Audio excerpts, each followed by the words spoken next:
નમસ્કાર. ભગવતી જ્યોતિષ કાર્યાલય જ્યોતિષી માર્ગદર્શનની અંદર તમારું બધાનું સ્વાગત છે. આજે આપણે કન્યા રાશિનો સૂર્ય અને એ રાશિના સૂર્યથી 13° ચંદ્ર છેટો જાય ત્યારે શરદ ઋતુની અશ્વિન માસની પ્રતિપદા એટલે એકમ શરૂ થાય.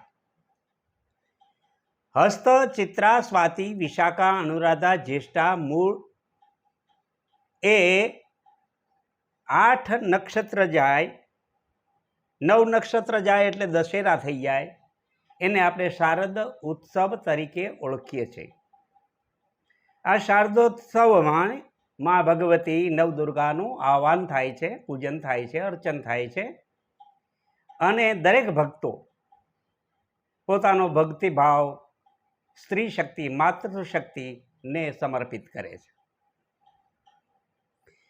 આવી શક્તિનો પ્રભાવ ક્યાં ક્યાં છે જગતમાં એ આપણે જોવા જઈએ તો પરમાણુથી માંડી, પરમાણુના વીજભારથી માંડી અણુ, અણુથી માંડીને પદાર્થ, પદાર્થથી માંડીને પૃથ્વી, પૃથ્વીથી માંડીને સોલર સિસ્ટમ અથવા તો સૂર્યમંડળ, સૂર્યમંડળથી માંડીને આકાશગંગા, આકાશગંગાથી માંડીને નિહારિકા અને અંધકારમય જેવી શક્તિ છે તે બ્લેક હોલ સુધી આ જ શક્તિનું જુદી જુદી સ્વરૂપ, જુદા જુદા સ્વરૂપે પ્રસ્થાપન થાય છે.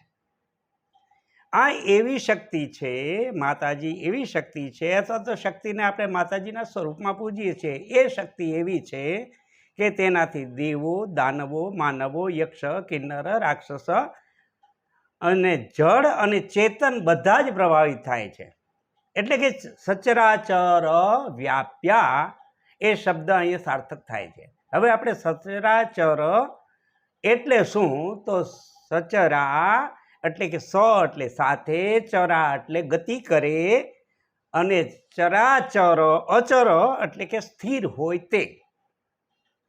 એટલે આપણે આ પૃથ્વી ઉપરના જીવનની વાત કરીએ તો જીવસૃષ્ટિ સિવાયના જે પદાર્થો છે, જે નદી છે, પહાડ છે, જંગલ છે, એ બધા અચર, ફરી ન શકતા એવા પદાર્થો છે અથવા તો જીવો છે. તો એ સચરાચર જગત વ્યાપીની માં ભગવતી જે પાલક છે, જે પોષક છે અને જે વિનાશક અથવા તો સંહારક છે. અહીંયા આપણે એક વાત ધ્યાન રાખીએ કે પાલક છે, પોષક છે અને વિનાશક છે. તો વિનાશક શક્તિનું શા માટે આપણે સ્વાગત કરીએ અથવા તો પૂજન કરીએ?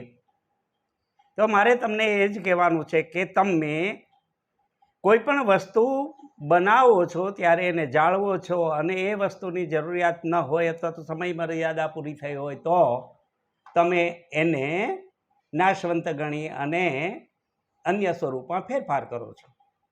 આવી જ રીતે જીવંત શક્તિ પાલક છે, પોષક છે ને નાશક છે.